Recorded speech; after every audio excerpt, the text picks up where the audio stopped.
accroupi ou couché par terre, le petit enfant dessine.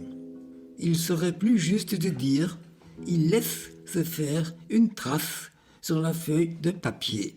Très tôt dans sa vie, le petit enfant expérimente la faculté de faire naître une trace avec une mine sur la surface du papier. Et il éprouve un immense plaisir à voir apparaître cette trace grâce à son geste.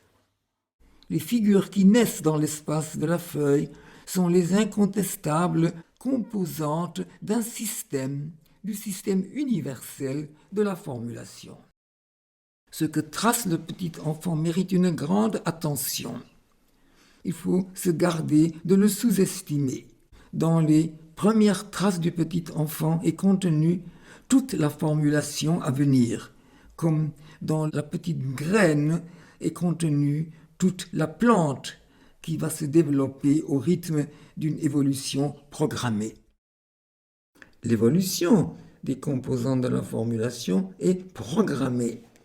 Les objets images qui la composent suivent un cheminement prévisible et nullement fantaisiste.